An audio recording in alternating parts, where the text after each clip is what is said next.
Ankit Jain. My SID is 1927850, Group 3, Chelmsford campus.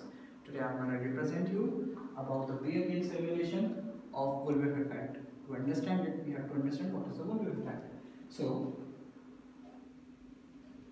as a result of demand shift, the terms which is being used to define the inventory volatility is known as the bullwhip effect. To understand it, we have to understand. We have to take an example. So let's take an example of the current pandemic which is going on, COVID-19.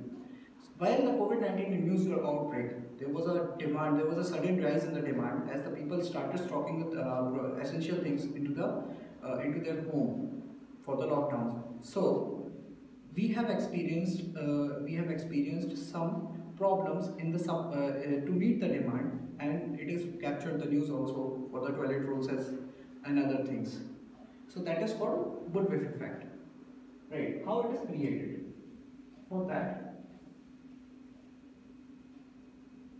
the bullwhip effect is created when there is a sudden increase. When there is a sudden increase in the demand from the customer side, it carries forward to the warehouse where the demand bulge is being increased a little bit more, and it goes on until it reaches to the supplier. The small demand rise become a very big demand over here, as you can see. And why it is being called bullwhip effect? Because the effect looks like a whip. That's why it is being named as a bullwhip. So what are the effects of the bullwhip? The excessive inventory, the increase in cost, the poor quality, lead time increase, and also the sales loss. When the demand increases, the companies started to produce lots of things, which causes them for excessive inventory as well. This result in increase in cost for the company as well. And because they were working on the full capacity, and for their suppliers were also be difficult to produce that much requirement, that much raw material to go further. So they have gone to the other suppliers and they have tried whatever they have.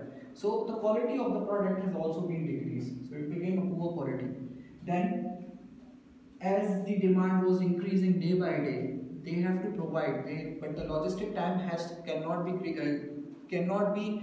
It can be decreased, but it cannot be just vanished. So the lead time has also been increased for them, and the lead time result, when the lead time is increased, the product was not available in the market. So the companies started losing their customer base as well. So there was a sales loss as well. So these were the effect of the bullwhip effect.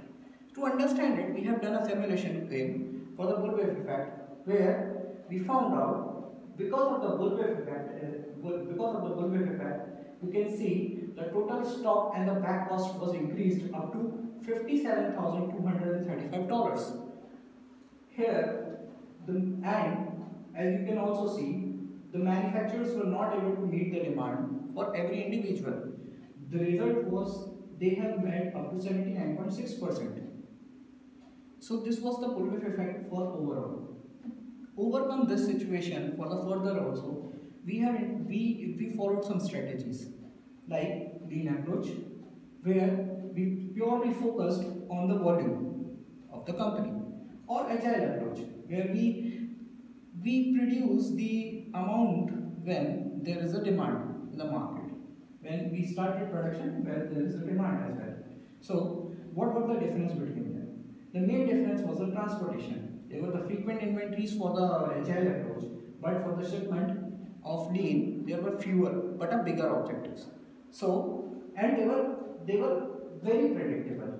This was agile approach was depending upon the accuracy of the data. When there is a demand comes, the accurate demand has to be transferred to the company. Then they start the production. But in the lean approach, what happens? They are continuously producing and increasing their stock as well. So they were depending upon the future forecasting of the sales. That is what the difference is. So we first played with the agile strategy. So when we were following agile strategy, as you can see, the order was a single graph can show you that we started the production only when there was an order. So when that was going on, we definitely reduced the cost to $3,605 from $57,000. But we were failed to meet the demand at the moment. So that was the drawback for the agile strategy. We were able to reduce the cost, but we were not able to overcome the problem of the problem to meet the demand of the customers as well. Then we followed the lean strategy. As you can see here, order versus sale graph can show you that the orders were continuous. We were producing the same amount of orders over here, which also helps in reducing the more amount. We have reduced from 3,000 to $2,821, and we were able to meet the demand as well. But at the end of the time, the stock was too much. So stock carrying cost was increasing as well, even after year end. That has also caused the loss for the company as well. So then we have introduced, when we combine these theories, we can overcome the problem more accurately. So there was a new approach we followed. It is called hybrid approach, where we introduce a decoupling point in the production or supply chain line, from which the lean approach converted to the agile approach. That decoupling point we introduced in this scenario, we introduced the decoupling point as a stock buffer stock. So what we did, we introduced a buffer stock in between the companies. There was a limited time period. As you can see, we have maintained the stock. Order versus sale curve can show you that we try to maintain the stock for a limited stock for every time. And when the stock decreases, we start production again to reach that maintenance goal, by which we were completely able, we were able to produce enough quantity to meet the demand of our customers, which was 97.3%. And we reduced the cost by 218, which lead us the total cost of $1,619. That was more appropriate for it to go through with. So what we did, then we started then we made a comparison to help our companies to choose the strategies they want to wish. There was the bullwhip effect, and the starting cost for the goods was $57,235. With agile strategy, it was $3,605. With the lean strategy, it was $2,822, and the hybrid strategy was the lowest one, where it was $1,619. Order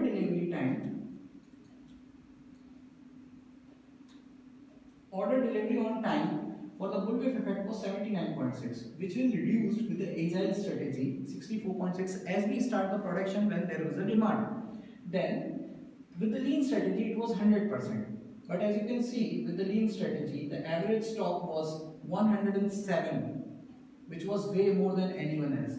So that will cause the company as well, at the end of the year, they will have more stock in their warehouses rather than any other strategies. With hybrid strategy, that was 97.3%, which is nearly perfect. And that gives us the back order percentage of 0.7, that's it. And with this agile, the back order percentage was 36.4%, which was obviously more than bullwhip effect strategy, 20.4%. But the average stock in the bullwhip effect was 1,821, which reduces to 85 in the agile strategy, and with the lean strategy, it was 107. But again, here we introduced the hybrid theory, and that has reduced the stock for the 105. That was the comparison between all the strategies. For the feedback and conclusion, we will say that if there is an increase in demand and supply is being affected, it will introduce problems like increased lead time, extra cost, loss of customer base, etc. These were the effect of bullwhip. If we follow the strategy like lean and agile, every strategy will impact the supply chain in a different manner. For example, if we follow the agile strategy, surely we will reduce the price in the moment. That will increase the lead time and can lead the company to the loss of the customer base as well. For the lean strategy, it will be adopted. We can overcome the problem of back ordering, but again, it will cost the company more in the terms of maintaining the stock and carrying it forward. But that we follow the hybrid strategy.